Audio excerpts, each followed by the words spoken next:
la historia está condenado a repetirla. Opinión de Isael Pérez Olivier. En 1998 la historia de la política local dio un giro vertiginoso. El pacto entre las familias que mantienen hasta la fecha el cacicazgo del poder en Tlaxcala se rompió.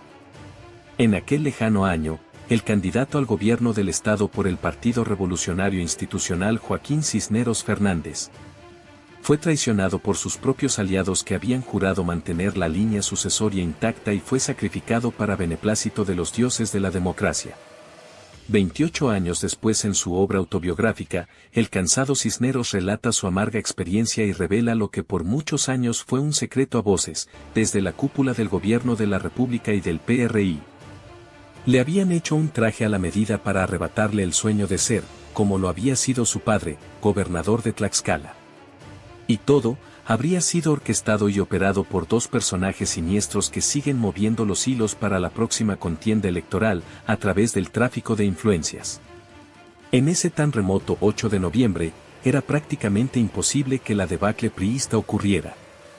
Y es que, mientras Joaquín Cisneros abarrotaba las plazas públicas y los estadios deportivos en sus eventos y cierres de campaña, Alfonso Abraham Sánchez Anaya, candidato común de la alianza PRD, PT y Partido Verde, no había logrado despertar el interés del electorado y se encontraba lejos de lograr el triunfo en las urnas.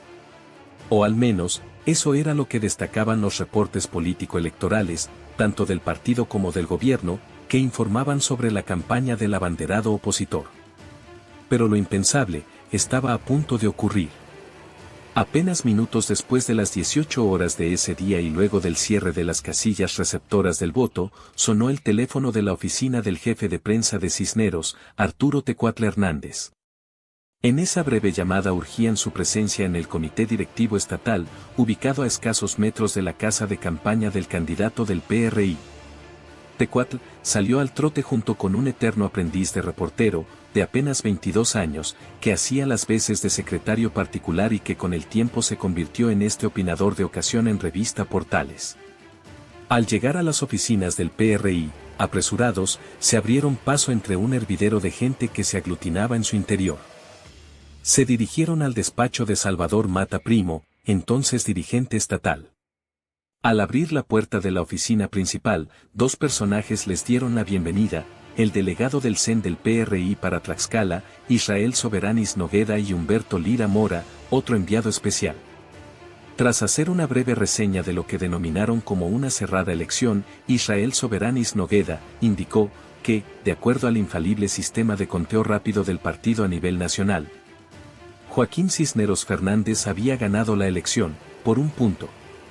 Pero chinguen a su madre, porque en la democracia hasta con un voto se gana o se pierde, refirió con mucho entusiasmo, al mismo tiempo que ordenó que se elaborara el comunicado oficial de prensa para informar a los medios de comunicación locales y nacionales sobre los resultados preliminares de la elección. Y así se hizo. El comunicado se difundió, y en poco tiempo, la avenida Juárez de la capital del estado, a la altura del restaurante Las Cacerolas, administrado por el entonces esposo de Lorena Cuellar, se atiborró de políticos y ciudadanos que buscaban felicitar a Joaquín Cisneros Fernández por su triunfo electoral, mientras un mariachi ya entonaba las primeras notas musicales como parte del festejo. Joaquín, rehén de su euforia, no tardó en salir a estrechar las manos y a fundirse en largos abrazos con quienes lo aclamaban ya como gobernador. Pocos minutos después, se dejó llevar por esa multitud al parque, donde se concentraba otro nutrido grupo de personas que festejaba el virtual triunfo del candidato del oficialismo, con quien esperaban hacer la tradicional vuelta olímpica frente al Palacio de Gobierno. Pero mientras eso pasaba, los escasos teléfonos celulares de la época no dejaban de sonar.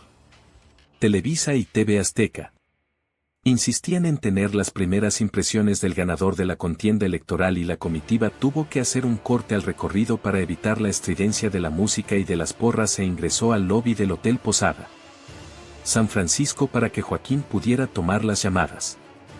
Atendió la primera, sin mayor contratiempo, pero, antes de tomar la segunda, la comitiva que lo acompañaba encabezada por su sobrino Fabricio Mena Rodríguez, lo dirigió apresuradamente a la puerta del hotel y de ahí directamente a la casa de campaña, ya con el rostro descompuesto. Los rumores se apoderaron del momento, aunque el más fuerte apuntaba a una llamada que le confirmaría a Joaquín que, aunque había ganado la elección, no iba a ser gobernador. El final de esa historia es de todos conocido. Alfonso Sánchez Anaya se convertiría en el primer gobernador de oposición en Tlaxcala con ayuntamientos y un congreso mayoritariamente priistas, lo que le complicaría el desarrollo de los primeros 3 años de su sexenio. La explicación de los expertos en aquel entonces fue que, en Tlaxcala, se había registrado un extraño comportamiento del electorado, que por primera vez habría salido a votar. No en línea sino diferenciado y solo para el caso de gobernador, dándole 2 puntos porcentuales de ventaja al abanderado opositor. ¡Ay, ajá! Sí. Damas, caballeros y personas de los géneros no binarios, en el tablero del ajedrez político nacional, los números no son tan importantes como los acuerdos cupulares. En el juego de la democracia somos simples espectadores de los movimientos que hacen un puñado de personas que deciden el destino, no solo de Tlaxcala sino del país entero. Y en el nuevo PRI, es decir, en Morena, se podría estar gestando una nueva versión del 98. Una en la que la puntera de las encuestas de la elección interna no necesariamente podría ser la próxima gobernadora, porque esas y otras decisiones se toman en mesas chicas, en las que se ponderan los grandes intereses económicos y políticos por encima de cualquier decisión ciudadana. Alfonso Sánchez Anaya ya una vez se salió con la suya, y quizás los astros se le podrían estar alineando para que luego de 28 años lo vuelva a hacer, pero ahora para beneficiar a su vástago y renovar así ese pacto de continuidad en el poder entre familias. Se tenía que decir y se dijo. Hasta la próxima.